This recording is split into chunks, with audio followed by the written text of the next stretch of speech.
basis for contracting for assassination? Walang po sa lahat. Wala pa. Pero kay Batibag meron na. So wala. Walang kaso sa NBI, kaso sa DOJ, wala. Totoo ba yung may kinontrata siya? Wala. Narinig lang nila. Mukhang totoo dahil sinabi no joke, that's it. Turn right onto Muhammad Al-Qasabi. Wala. Meron ba kayong hawak ng mga tao na makapagpapatunay na talaga may In 600 meters, turn left onto Sada bin Zaman. na nakita na talagang may pinirmahan, kontrata, kasi kontrata ibig sabihin may kasulatan yan. Wala. So at this point, as of today, there's simply no evidence to warrant the filing of a formal charge for contracting for assassination, correct? That's why kung babalikan po natin yung aming testimonya, this is a continuing and an open investigation. Continuing and open investigation pala eh. Bakit dinidisclose mo na? Wala na, tapos na boxing. Sabi ko nga sa inyo eh. Sabi ko nga sa inyo, wala namang ibang magpapahamak sa kanila kundi yung mga sarili lang din nila eh. Wala namang iba. O, hindi ba? O, Turn left onto Sada bin Zaman. O, ito pa. Sige pa, pagpiestahan na. Para maganda ang tulog natin pare-pareho bago magsimula yun. In 400 meters, turn right onto Khalid ibn al-Walid Street. It does not reflect the exact document referred to by the defense, Your Honor. And that should not be allowed, Your Honor, with all due respect. It is just to illustrate, Your Honor, for the benefit of the senator judges and as well as the public watching so that they can also follow the purpose. Lead prosecutor, we will allow it. So for the information of senator judges, the counsel for the respondent confronted the witness with respect to these affidavits that were part of the investigation conducted prior to his assumption as NBI director. And the witness simply stated that he has no personal... Turn right onto Khalid ibn al-Walid Street. Two affidavits thus far out of, I presume, 10. May I comment, Your Honor? Lead prosecutor may register her comment. May I know what is wrong with just presenting the exact document? Continue on Khalid ibn al-Walid Street for 1 kilometer. Kabila, yung dokumento, may mga XXX, tangin na yan, notaryado yan eh, marked as exhibit yan eh. Bakit yung kay Las Cañas hindi kayo nagagalit, hindi notaryado? Hindi notaryado, ni hindi konektado dito sa kaso nung pinakita nyo, utangin na ninyo, tuwan-tuwa kayo. Pahiyang-pahiya na nga kayo, pero putsang ina, basta kailangan may ilabas yan sa marinig ng taong bayan yan. Pero dito may XXXX lang na gano'n, natataranta ka na.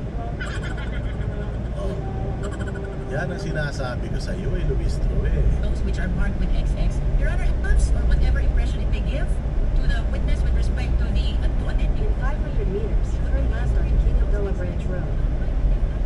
But it should be an exact reflection of what the document is.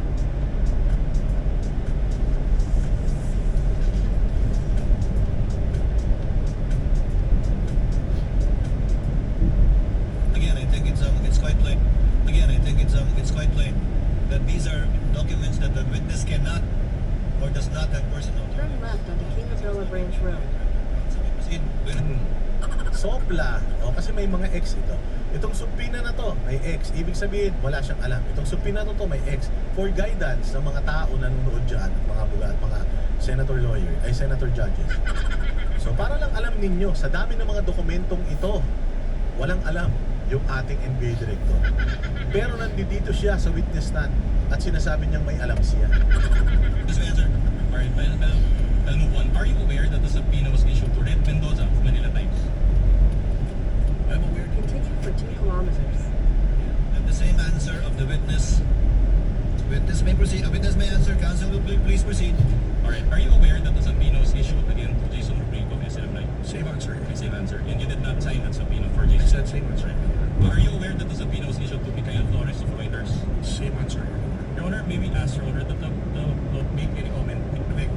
The document being shown to him by assisting counsel for respondent. Counsel may proceed. Mr. Presiding Officer, may I speak? Yes. The counsel is not telling anything, but may I request that all permission that we can see. Yes. Salamat kayo kay Aimee Aimee FRDE. Salamat sa iyo. Watching from Norway. That may be granted by the presiding Thank you. officer. Assisting counsel, kindly sit beside the. And you did not sign. Okay. Are you aware that the subpoena was issued to 2 OVP personnel? And did you sign the subpoenas? Same answer. So not a single one. Now, my next question to you is this. Did you oversee any interview that was conducted in the fact-finding investigation? Your Honor, the question is vague. If the witness is a lawyer and is competent, Your what Honor, he knows wrong. Your Honor, during the direct, it was established that there were 2 investigations. The first investigation and the current investigation of the SDF. Then, Defense need to specify which investigation is he referring The to. affidavit, Counsel, will please clarify. okay. Did you oversee any interview that was conducted in the investigation that was covered by the affidavit of investigation? As mentioned in my testimony, I was appointed only on February 20, 2026, and it's very unlikely to be part of the investigation prior to that. Okay. So, are you aware that there were at least 4 interviews that were conducted? Your Honor, ask and answer. That is a different question. Nonetheless, Witness may answer. Anong nonetheless? As in answered, sinabi, hindi ko pa naitatanong to ngayon palang nonetheless. Anong nonetheless? Sinabi mo as in answered, tapos nung sinabi na hindi pa nasasagot, nonetheless. Malaktan din In ako. 500 meters, take the ramp on the left, Eastern Ring Road. So, are you aware? Let me be more specific. Are you aware that an interview with MC Reyes of PDI was conducted? I'm not aware of that, but as reflected in the investigation report, it was there. So, in other words, you did not oversee that interview? Yes, definitely. Alright. Are you aware that there was an interview of Red Mendoza of Manila Times? Same answer. Same answer. Are you aware that there was an interview of Pons Magsampol of Raptor? Any one of these interviews? Take the ramp on the left, Eastern Ring Road. The review is that I mentioned. Did you meet any one of their lawyers? No. Now, Continue on Eastern Ring Road for 3 kilometers. office at the time of these interviews. That is impossible. Alright. After the interviews, In 3 kilometers, take the exit toward Northern Ring Road, Route 40. these affidavits by the NBI agents. Again, very unlikely I was not present. Alright. Your Honor, if I may interrupt, may I just enter? The prosecutor may make a manifestation and there a continuing objection as I presume she will. Huwag ka na lumistro, huwag ka na maingay. Salita ka pa ng salita, hindi na makasali. No need for that rejoinder. But were you present when the NBI agents subscribed and sworn to their affidavits? I was not there. You were not there, said nothing. So, and since you did not actually participate, it means that you do not have personal knowledge of these stages of the investigation, correct? During that time, yes, as I mentioned earlier, I read the investigation report. So your knowledge of the investigation was based on only of your reading. That is absolutely correct, but about the discussion of the investigative Okay, officers. very well. Now, were you present at the November 23, 2024 press conference? I was not present, or I was not participating in that. Okay, and if you know, was any NBI agent present at the November 23, 2024 press conference? Not that I know. No. Alright. So in layman's terms, for the benefit of respect, Jing, There's a speed camera ahead. kung pagtestigo po ninyo ngayong araw, inaamin nyo ba na wala kayong personal na kaalaman sa nangyaring investigation starting November 23, 2024? Malinaw naman po yun at ang korte po identical. Ano, sagot na. May kaalaman ka ba? May kinalaman ka ba? Personal na kaalaman. Yun ang tanong.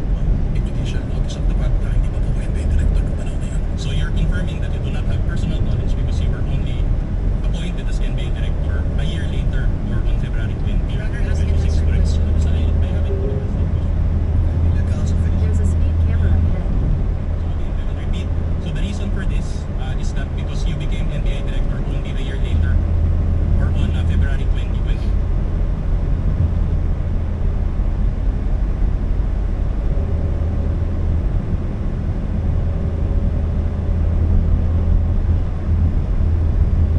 February 20, 2026, correct? Alright. Take the exit toward Northern Ring Road, then take the ramp to Northern Ring Road. Any personal knowledge of any investigation, correct? Nababasa ko lang po sa balita po. Yes, nababasa lang sa baliw. Take the ramp to Northern Ring Road. Wala siyang personal na kaalaman. Nabalitaan lang. Sinabi lang sa kanya. Continue on Route 40 for 4 kilometers. Sagot dyan. Pasensya na, Director Matibag. Pasensya na. Huwag kang magagalit sa amin. Nagre-react lang kami dito sa performance mo. On a Duterte supporter point of view, ito yung nararamdaman namin sa performance mo. Sa kay Ridon, panalo ka doon. Kay Luistro, sa utak nila panalo ka. Magaling ka. Pero sabi nga nila, constructive criticism, huwag mong mamasamahin, ha? Which is not personal knowledge, correct? Well, yun lang po yung knowledge natin. You're a lawyer, correct? Yan na, eto na. Oh, so, You're a lawyer, correct? Ito na. Tama po, 29 years. 29 years. Can you recall Rule 130, Section 22 of the Rules of Evidence? Can you refresh me, sir? Okay, I will best. Ay. Oy, salamat kay Madam Sean dyan sa Amerika. Ang galing ni Atty. Biluan. Napansin niyo, magkahawig kami dalawa. Hindi kami magkano Oo, Biluan. Hindi. Kahit magkano na lang ako dito, imagine mo may nalala ako dito. Magkamukha kami. Pero hindi kami magkamag-anak. Huwag kayo mag-alala. Malayo. Hindi kami magkamag-anak. Kahawig lang. Are you a lawyer? In 3 kilometers, take the exit toward Northern Ring Branch Road. Ang saklap nun. Are you a lawyer? Yes, 29 years. I'm also an OD. What's the, do you remember the rules of evidence? Refresh my memory. Kaya mo sinabing, refresh my memory. It's your time to shine eh. It's your time to shine. You should, show people that yes, I know the rules of evidence. Section 28, Republic Act, ganito ganyan. Di ba? Yayabang mo yan. Niyabang mo nga, loading ka eh. Niyabang mo, abogado ka 29 years eh. Pero yung rules of evidence, hindi mo pala sa ulo. Imagine, you are the NBI director and you are investigating, you are gathering evidence and you don't know, you do not remember or at least man lang memorize the rules on evidence. Paano mo nagagampanan ng tama yung trabaho mo kung yung mga rules ng paggagather ng evidence at pagkuha ng mga testigo ay hindi mo naiintindihan? Tapos ang laban. Anong sabi ng rules of evidence or rules on evidence?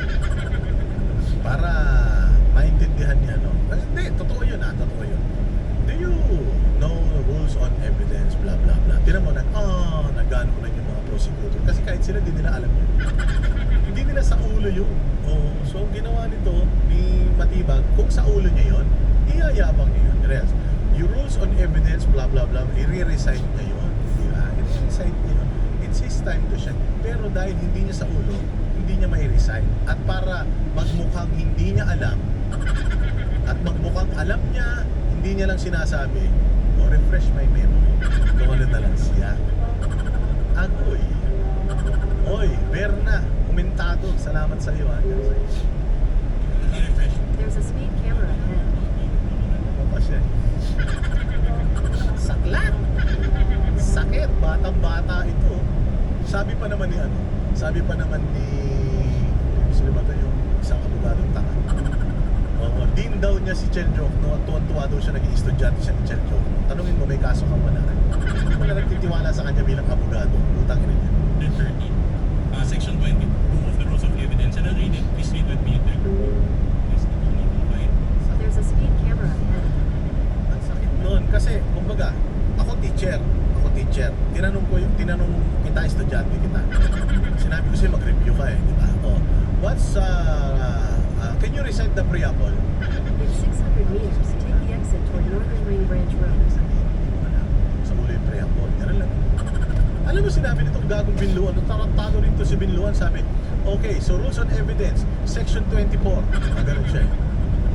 Mr. Matibag, read with me. Ibig sabihin, Mr. Matibag, hindi mo alam. Para malaman mo, basahin mo, kasabay ko. Ganun. Putang ina. Take the exit toward Northern Ring Branch Road. Ay, Diyos ko. Salamat sa nagpakulay. Kung sino pa man. Hindi lang. Continue for 8 kilometers. Ano pangalan mo? Salamat sa iyo kay yung din pala yun si Ever. Hindi ba? Ganun lang yun mga bossing. My goodness. Ginawa siyang estudyante samantalang siya yung teacher. Personal knowledge. A witness can testify only to those facts which he or she knows of his or her personal knowledge, that is, which are derived from his or her own perception. Can you recall that rule now? Ayan po, nababasa ko. Okay, you can read. Ang sakit. Ang saklap. Naalala mo na? Naalala mo na? Loading ka pa naman, loading. Pinagyayabang mo pa. 29 years of lawyer, I am a loading. Naalala mo na? Ito, binasa ko sa'yo. Naalala mo na? Sabi niya yan, nakikita ko na nga. Ibig sabihin, hindi niya talaga alam. Hindi niya talaga alam. Nakaka-insulto talaga yun, boss. Chori-choli, nakaka-insulto talaga. Sorry Matibag sorry talaga. Ang taas ng tingin ko sa'yo bilang isang abogado, 29 years at Lodi, napakataas ng tingin ko sa'yo. Kapag si Miriam Defensor Santiago, tinanong mo tungkol dyan, sa ulo niya yan sigurado. Kapag kasi Juan Ponce Enrile, tinanong mo dyan, sa ulo niya yan sigurado. Kapag si Drilon, tinanong mo dyan, sa ulo niya yan sigurado. Kapag tinanong mo si Cayetano, Mia, tsaka si Alan Peter Cayetano, pag tinanong mo si Attorney Jesus Escudero, alam nila yan sigurado. Ikaw, taga-NBI ka, din ka pa, di mo alam. Ang masaklap doon, putya, sinabihan pa siya ng abogado, tinan mo. Only to those facts which he or she knows of his or her personal knowledge, that is, which are derived from his or her own perception. Can you recall that rule now? Can you recall that rule? Ang sakit. Kung ako nasasaktan kay Matibag Sir, inuman tayo. Inuman tayo, sir. Ano tayo? Kwentuhan tayo. Huwag mo nang isipin to. Gago rin to. Arantado. There's a speed camera ahead. Inis na ako kay Binluhan Masyado mo naman kinakawawa yung tao. Wala kang galang sa matanda. Wala kang galang sa teacher. Wala kang galang sa 29 years na abogado. Wala kang galang sa sa Lodi na. Naging Lodin ka na ba, Binluhan? Di ba naman? Ilang taong ka ng abogado? Baka saglit pa lang. Masyado ka makapagsalita. Kala mo kung sino ka. Walang hiya ka, Binluhan ka. Ayan po, napapasok po Okay, you can read it. Alright, so based on this rule, will you agree with me that the witness can only testify based on his personal knowledge? Your Honor, may I comment to that? These are basic questions, Your Honor. Thank you very much. Adventure Online. The witness is a lawyer, he is competent enough to answer. Counsel, are you making an objection? This is a comment, Your Honor. The witness repeatedly testified that he Kailangan na ng tulong. Tinulungan na ni Kanimbaboy. Tagi ng buhay ito. Skip na natin dyan sa sinasabi ni Kanimbaboy. Pasok. Lead prosecutor, the counsel for respondent did not check the line of questioning. There's a speed camera ahead. Based exactly on the ground cited by the lead prosecutor. The presiding officer will give sufficient leeway to the counsel for respondent to establish. Diba ginusto mo yan? Hindi ka naman sinubina, pupunta ka dyan. So ngayon tinatanong ka, ayaw mo sumagot, tapos sumasaklolo pa to. Akala ko ba magaling si Matibag, sabi ng prosecution, may pasabog. Tapos ito, pinipigilan yung tanongin siya, competent man si Matibag, magaling man yan, matalino man yan, mahusay man yan, Diyos man yan. Oo, MBA director niya, magaling niya, matalino, lahat na, sabihin na natin kaya competent siya, lahat sa kayang sagutin yan. Bakit pinipigilan mo, Luis? Boyfriend ka ba niya? Ay, girlfriend ka ba niya? Hindi naman. Pabayaan mo lang siya dyan. Nilagay niyo siya dyan Kung ayaw niyo pa na siyang sumagot, sana hindi niyo siya nilagay dyan. Establish his point. I think you can also see what he is trying to establish. That's why he made a continuing objection in relation to it.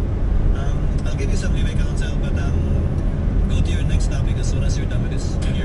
Diba? Ang galing. Puntahan natin bago tayo matapos.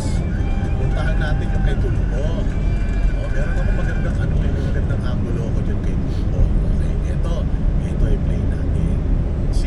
Si Rapi Tulpo kasi ito talaga bobo na to. Wala talagang wala talagang alam ito. Ngayon may mga tanong siya, pero yung tanong niya, hindi niya alam na nakatulong ito sa kaso ni Inday Sara. Ganyan ako mag-isip. Ganyan ako mag-isip. Yung mga tanong niya na yan, nakatulong kay Inday Sara. Kasi nung una pa, pinipilit niya na si Mayor Basti Duterte lumabag sa mataas. Kinumpara niya pa yung teacher na kay Pangulong Duterte. Sinasabi niya dito, itong si ganito, si ganyan, si Baste, kasalanan ni Basti lahat. Ewan ko kung putang ina to, na-insecure siguro ito kay Baste dahil hindi ko alam, baka mas malaki yung burat ni Basti sa kanya, kaya baka sa dami ng babae nito lahat sinasabi, jutay siya, pinagli siya sa silid labuyog, gano'n. Kasi insecure siya sa kay Basti alam naman siguro There's a speed camera ahead. masikwat din niya, gano'n. Kasi galit na galit siya kay Basti, hindi ko maintindihan kung bakit. Basti, gusto niya talaga ipakulong si Basti. Bakit? Ano ba kasing kasalanan ng mga Duterte sa inyong mga putang ina ninyo, mga tulpo kayo na dati naman mga pro Duterte kayo, mga hayop kayo. Idol nyo naman mga Duterte ng mga pukin ng ina ninyo, pero ngayon, bakit parang galit na galit kayo sa mga Duterte, putang ina ninyo? Pero hindi ko talaga maintindihan dito sa mga tulpo na ito ng mga adulterer na mga manyakis na ito. Ano na? There's a speed camera ahead. Alam mo, nakikialaman yung mga problema ng mga mayang asawa. Yung may mga asawa na nangangalunya, putyang ina, kinukontent nila sa mga social media nila. Ano ba kasi problema mo? Pero dito, napatunayan, bobo talaga ito si Rapi Tulfo. O, i-play natin to. Medyo isang nagpanta. Kaya natin mga hotel. Ano yung arrest? At bakit yung isang vice president na nagpanta, ito ang Marcos hindi arrest ng NBI? Mr. Witness, are you familiar with the case of Ronel Mas? Papasok niya yan, si Ronel Mas. Si Ronel Mas yung nagpatong ng pera sa ulo ni Pangulong Duterte para ipapatay siya. Magkaiba to kaysa kay Inday Sara. Magkaiba to. Yung kay Inday Sara, sabi niya, napatay ako. There's a speed camera ahead. Yung kay Mas Mayor, In 600 meters, keep left to stay on Happy Bakr and Sadiq Road. sabihin ko, hindi naiintindihan nito ni Tulfo siguro. Baka yung utak nito, puro babaeng laman ng utak nito. Kaya hindi niya maintindihan. Baka puro puke nasa isip nito. Kaya siguro, ang hirap pumasok sa isip niya, baka puro tinggil lang nasa utak nitong ulol na ito. Kaya ganyan. So ngayon, mga boss, Keep left to stay on Happy Bakr and Sadiq Road. ang ibig sabihin nun is, binibigyan niya ng babala yung mga Marcos na nangyari na sa tatay. Continue on Happy Bakr and Sadiq Road for 2 kilometers.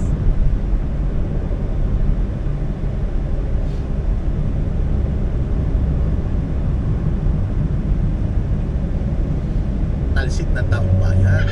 Ayun yan. Patalsik ng taong bayan.